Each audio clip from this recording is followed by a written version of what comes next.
Okay, so once again, good morning everyone, and this will be, I think, second meeting pa lang natin, ano, this will be our second meeting for third meeting, I think, for the operating system.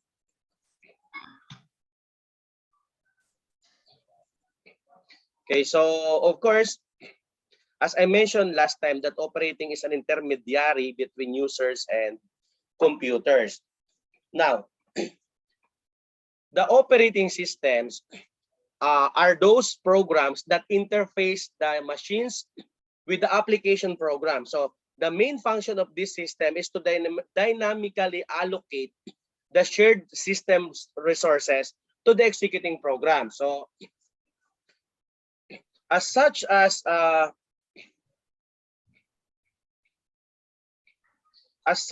research in this area is clearly concerned with the management and scheduling of memory processes in other devices.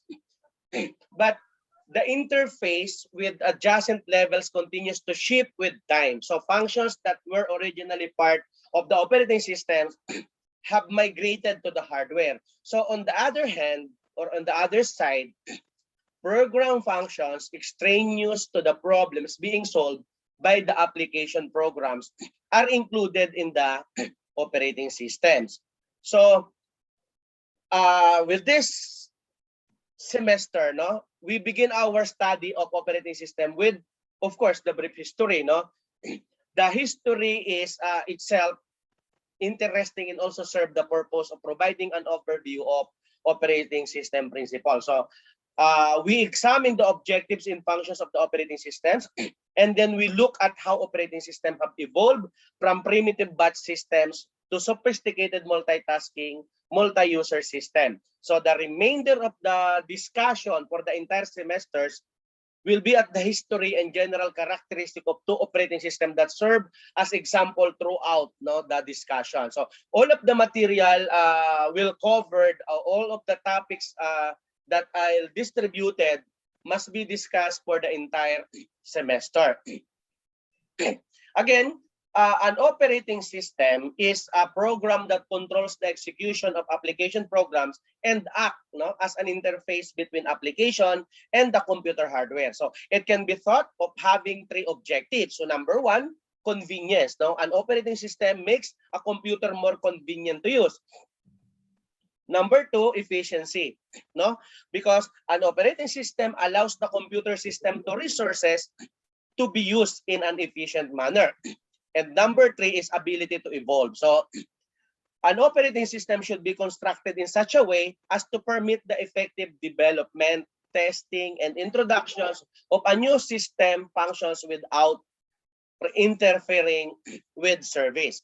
So of course, the OS as a user or a computer interface. So the hardware and software used in providing application to a user can be viewed in a layered or hierarchical fashion. So maybe later, no, maybe in other topic we could able to discuss different OSI layer, no, and the user of those applications, the end user, generally is not concerned with the detail of computer hardware. Thus, the end user views a computer system in terms of the set of application.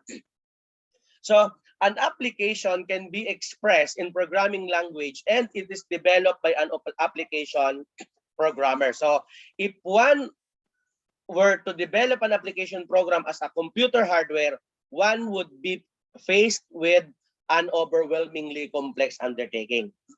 No? So if one were to develop an application program as a set of machine instruction that is completely responsible for controlling computer hardware. So to ease this core, a set of system program is provided, and some of those programs or these programs are referred to as utilities or even library programs.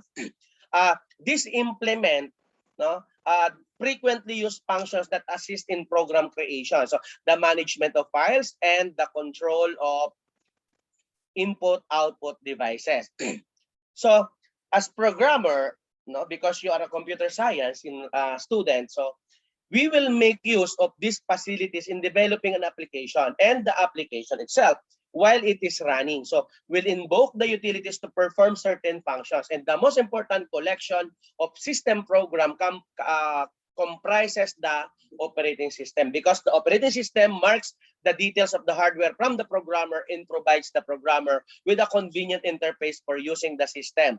So again, it acts as mediator, making it easier for the programmer and application programs to access and use those facilities and services. So of course, operating system typically provides services in program development, program execution, access in input-output devices, controlled access to files, system access, error detection and response, even in accounting actually, no, instruction set architecture or ISA, no, which defines the repertoire of machine language instruction that a computer can follow, even with application binary interface, no, the ABI, which defines for binary portability across programs. And of course, the API, no, it is very familiar to each and everyone, especially for those who already created a program considering the API, no, the application programming interface, because the API gives a program access to the hardware resources and service available in a system through the user ISA supplemented with higher level language library calls, because any system calls are usually performed through libraries. Now, using an API enables application software to be ported easily through recompilation to other systems that support the API. So a computer is a set of resources for movement, storage, and processing of data, and for the control of these functions. And the OS is responsible for managing these resources. So for us to give more details about the operating system, let us all welcome Bien Jan Villanueva. Take it away, sir.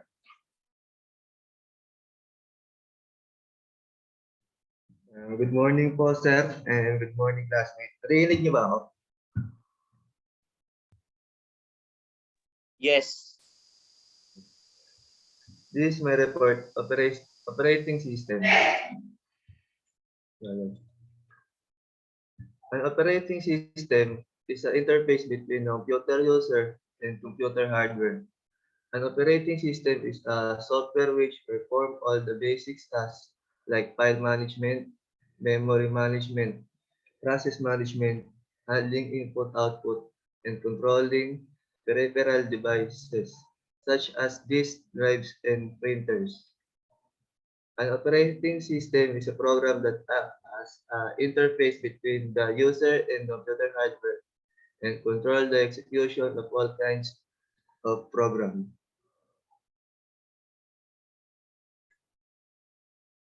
Following are some of the important functions of an operating system: memory management, processor management, device management, file management, security, control over system performance, job outing, error detecting aids, coordination between other software users.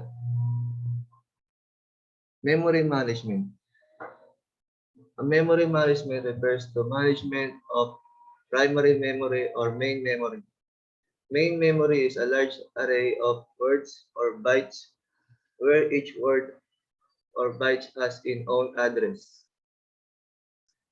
Main memory provides a fast storage that can be accessed directly by the CPU for a program to be executed. It must in the main memory. An operating system does following activities for memory management. 1. Keeps track of primary memory, what parts of are in use by whom, what parts are not in use. 2. In multi-programming, the OS decides which process will get memory when and how much. 3. Allocates the memory when a process requests to do so. And 4. They allocate the memory when a process no longer needs it or has been terminated. Tatlo. Processor management. A multi-program environment. In multi-programming environment, the OS decides which process gets the processor when the for how much time. This function is called process scheduling. An operating system does the following activities for processor management. Keeps track of processor and status of process. The program responsible for this task is known as traffic controller. Allocates the processor or CPU to process. The allocates processor when a process is no longer required. Device. Management. An operating system device manage device communication via their respective drivers. It does the following activities for device management. Keep track of all device. Program responsible for this task is known as a I/O controller. Decides which process gets the device when and for how much time. Allocates the device in the efficient way. Allocates devices.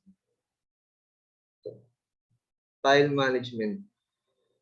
A file system is normally organized into directories for easy navigation and usage. These directories may contain files in other directions. An operating system does the following activities for file management.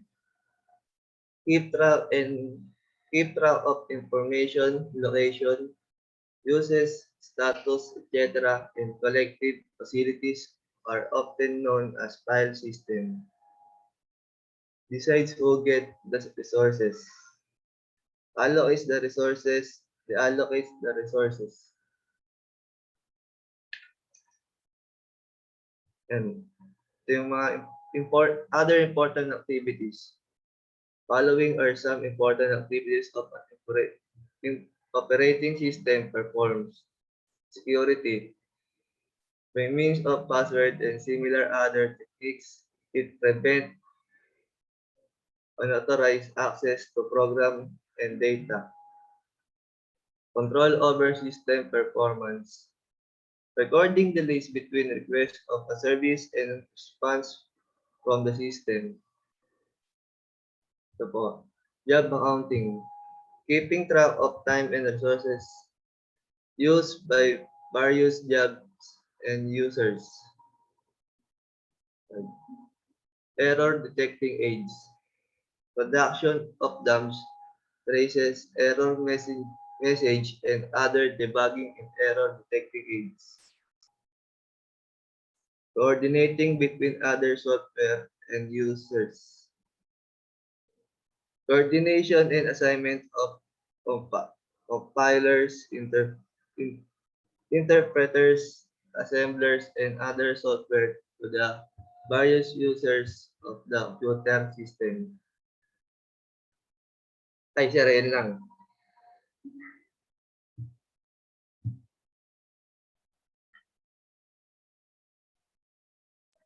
Stay lang dyan. Okay, so in addition, can we say that it is the operating system that controls the movement, storage, and processing of data? Of course, yes. No? So the operating system has control mechanism in unusual respect. No? The operating system in the same way as ordinary computer software, that is, it is the program or suite of programs executed by the processor. So the operating system frequently relinquishes control and must depend on the processor to allow it to regain control. So of course, the major OS will evolve over time for a number of reasons. Number one, hardware upgrades plus new types of hardware. So for example, early version of Unix and the Macintosh OS did not employ a paging mechanism because they were run on processor without paging hardware. So subsequent version of this operating system were modified to exploit paging capabilities. So also the use of graphics, no, terminals and page mode terminals instead of line at a time scroll mode terminals affects OS design. Let's say for example, a graphics terminal typically allow the user to view several applications at the same time through windows on the screen. So this require more sophisticated support in the operating system. Another, of course, is the new services. So in response to user demand or in response to the needs of system managers, the OS expand to offer new services. Let's say, for example, if it is found to be difficult to maintain good performance for users with existing tools, new measurement and control tools may be added to the operating system. And another, of course, is the fixes. No, any operating system has faults. Take note of it. There are discovered over the course of time, and fixes are made. So, of course, the fix may introduce new faults. So, the need to change an operating system regularly places certain requirements on its design. So an obvious statement is that the system should be modular in constructions with clearly defined interfaces between the modules, and that it should be well documented. So for large programs, such as typical contemporary OS, what might refer to as a straightforward modularization is inadequate. Now that is much more must be done simply partitioning a program into modules. And we return and we attempting to understand the key requirements for an OS and the significance of the major features of contemporary OS. It is useful to consider how operating systems have evolved over the years. Another, of course, is the serial processing. No? With the earliest computers from the latest 1940s and 1950s, actually, the programmer interacted directly with the computer hardware, and there was no OS that time. No, their computers were run from a console consisting of display lights, no, toggle switches, no, some form of the input devices and a printer. So programs in machine code were loaded via the input device, no, yung card reader before. So if an error halted the program, the error condition was indicated by the lights. If the program proceeded to a normal completion, the output appeared on the printer. And during that time, no, we encountered two main problems. No, so the scheduling and the setup time. Okay, this mode of operation could be termed serial processing, no, reflecting the fact that users have access to the computer in series. So over time, various system software tools were developed to attempt to make serial processing more efficient, and this include libraries of common functions like linkers, loaders, debuggers, and input-output driver routines that were available as common software for all users. So early computers were very expensive, and therefore it was important to maximize processor utilization. So the wasted time due to scheduling and setup time was unacceptable. Okay, so to understand how this scheme works, let us look at it from 2 points of view. So that of the monitor and that of the processor. So monitor point of view, and the monitor controls the sequence of events. On the processor point of view, at a certain point, the processor is executing instruction from the portion of main memory containing the monitor. So the monitor actually performs a scheduling function. So a batch of jobs is queued up and jobs are executed as rapidly as possible with no intervening idle time. So the monitor improved job setup time as well. So with each job instruction are included in the primitive form as job control language before. No, during our time we have Fortran, no, programming, and so on. So the monitor or batch OS is simply a computer program. No, it relies on the ability of a processor to pitch instruction from various portions of main memory to alternatively size and relinquish control. So certain hardware features are also desirable, like memory protection.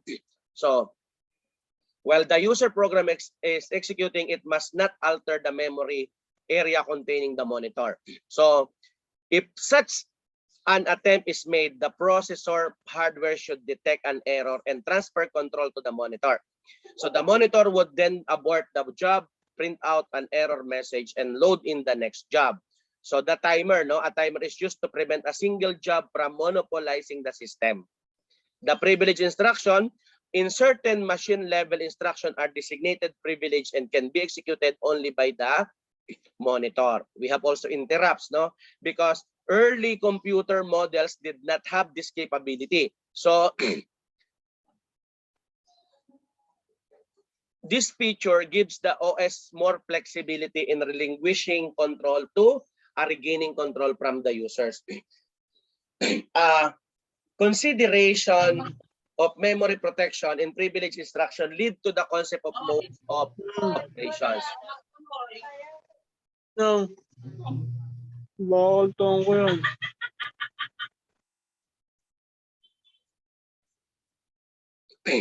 Okay, so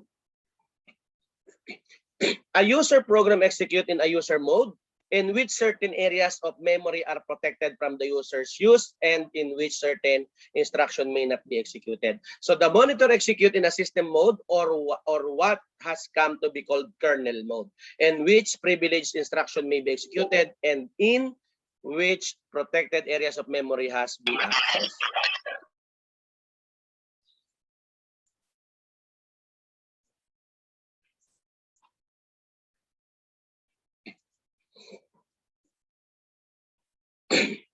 So we have also the multi-program batch system, wherein we could able to discuss it in the next discussion. So even with the automatic job sequencing provided by a simple batch OS, the processor is open idle. So the problem is the input-output devices are slow compared to the processor. So again, the approach that we're going to do is the multi-programming or multitasking, because it is the central theme of modern operating system. So multi-programming operating systems are fairly sophisticated compared to the single program or uniprogramming system. So to have several jobs ready to run, they must be kept in main memory, requiring some form of memory management. So in addition, if several jobs are ready to run, the processor must decide which one to run, and this decision requires an algorithm for scheduling. So I think somebody or with us are assigned to discuss the fourth type of scheduling. Of course, we have the first come first serve, shortest job first, priority, and round robin. Okay, so we have also time sharing, system. So with the use of multi-programming, batch processing can be quite efficient. So however, for many jobs, it is desirable to provide a mode in which the user interacts directly with the computer. So indeed, for some jobs such as transaction processing, an interactive mode is essential. So today, the requirement for an interactive computing facility can be and often is met by the use of dedicated personal computer or workstation. Okay, just multi-programming allows the processor to handle multiple batch job at a time. So multi-programming can also be used to handle multiple interactive jobs, and the technique is referred to the time sharing, because processor time is shared among multiple users. So in a time sharing system, multiple users simultaneously access the system through terminals, with the OS interleaving the section or the execution of each user program in a short burst or quantum of computation. So there's somebody who assigned to discuss. A system clock generated interrupts at a rate of approximately 1 every 0.2 seconds.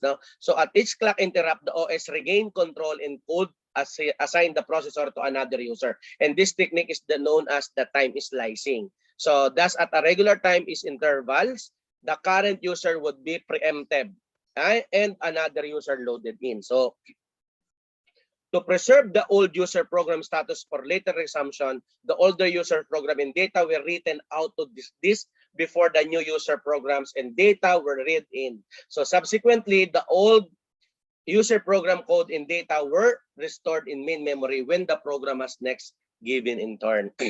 So to minimize these traffics, the user memory was only written out when the incoming program would overwrite it. So the major achievements, of course, of the operating system are among the most complex pieces of software ever developed. So this reflects the challenge of trying to meet the difficult and in some cases completing objectives of convenience, efficiency, and ability to evolve. Proposes that propose that have been four major theoretical advances in development of OS. As what our presenter mentioned, the processes, the memory management, the information protection and security, and the scheduling and resource management. So each advance is characterized by principle or abstraction. So developed to meet difficult practical problems taken together, and these 5 areas span many of the key design and implementation issues of modern operating systems. So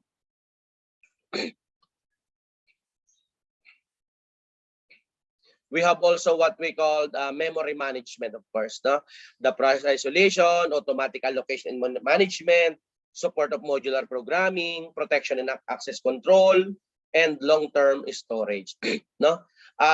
Typically, the operating system meet these requirements with virtual memory and file system facilities. So the file system implements a long-term store with information stored in name objects called files. So the file is convenient concept for the programmer, and it is useful unit of access control and protection for the operating system. So we have also a program references for a word by means of virtual address consisting of page number and offset within the page. So each page of the process may be located anywhere in main memory. And the paging system provides for a dynamic mapping between the virtual address used in the program and a real address of physical address in main memory. So much of the work in security and protection as it relates to operating system can be roughly grouped in different categories. So the availability, concern with protecting the system against interruption, of course. The confidentiality assures that users cannot read data for which access is unauthorized, and data integrity at the same time, protection of data from unauthorized modification and authenticity, concerned with the proper verification of identity of users and validity of message of the data. So in scheduling and resource management, a key responsibility of the operating system is to manage the various resources available to it. The main memory space, the I/O devices, and the processor.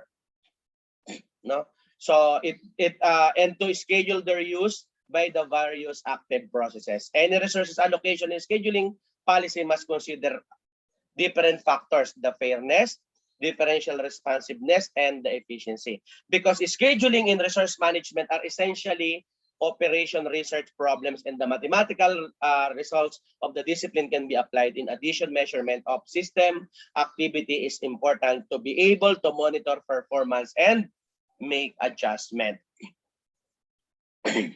So, of course, we have the income, what we call multi-threading, So multi-threading is a technique in which process executing an application is divided into threads that can run concurrently. So thread, when we say thread, that is a detachable unit of work. So include a processor context, which include the program counter and stack pointer, and its own data area for a stack, to enable subroutine branching. So a thread executes sequentially and is interruptible so that the processor can turn to another thread.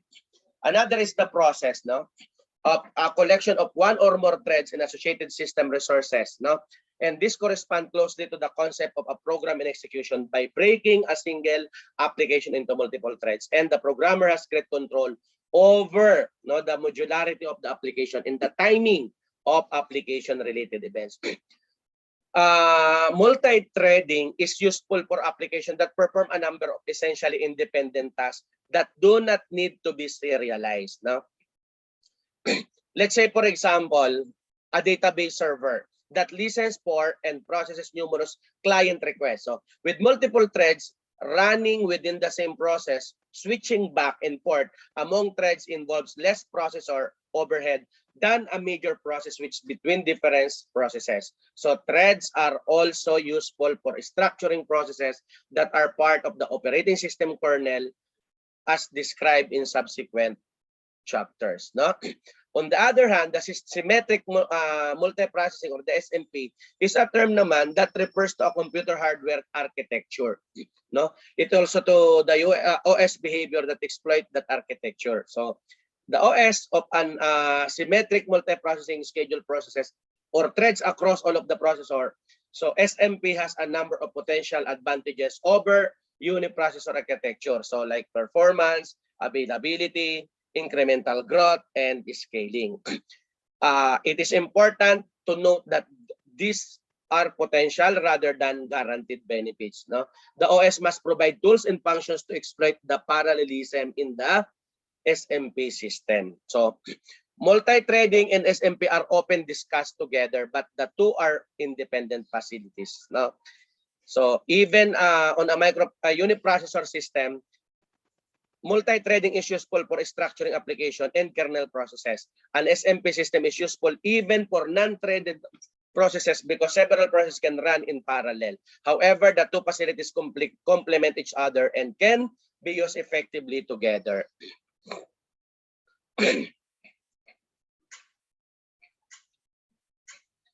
So, of course, we have a virtual machine now also, and the virtual machine architecture. So from the perspective of an application, the machine characteristics are specified by high-level language capabilities and OS and system-level recall. So thus the API defines the machine for an applications. No?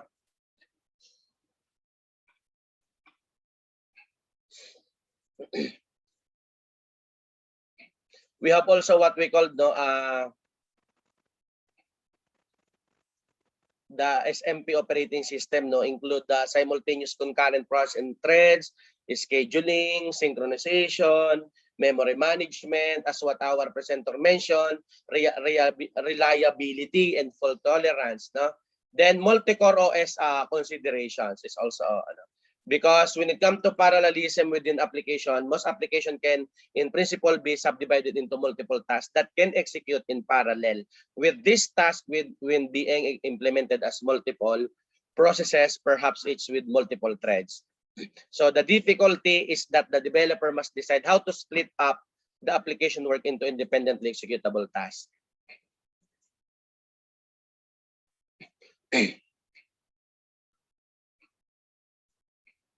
So when it comes to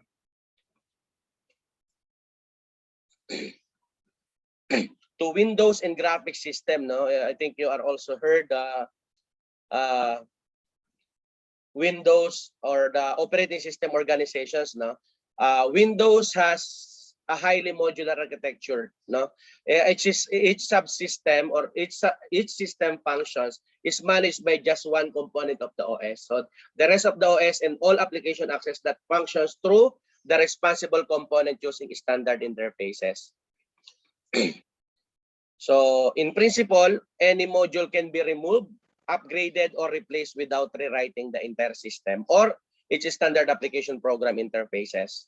So the kernel mode components of Windows, because in Windows they have executive, a kernel, hardware abstraction layer, device driver.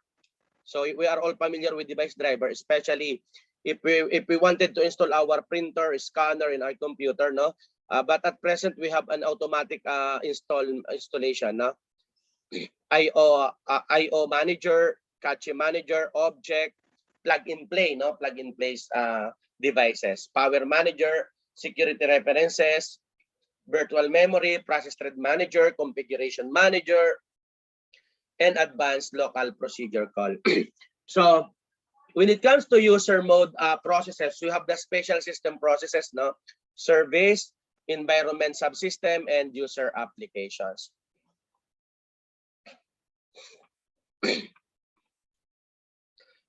So among the key object-oriented concept used by the Windows, at present we are familiar, no, especially for those since you already finished with your object-oriented programming, no, so you it is very familiar with us, especially in Java, the encapsulation. So the object, class, and instance, no, inheritance, no, polymorphism, no. So the reader unfamiliar with object-oriented concept should review, no. So not all entities in the Windows are objects, no. Objects are used in cases where data are intended for user mode access or when data access is shared or restricted. So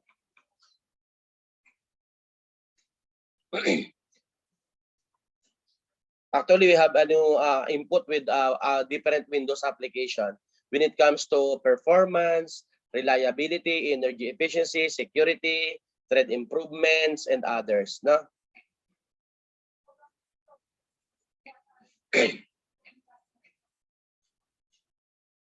And we have a lot of operating system actually to cover with, and hopefully, no, our your colleagues or your classmate will be able to deliver the discussions of all available, like CH bind, process isolation, work isolations, and others.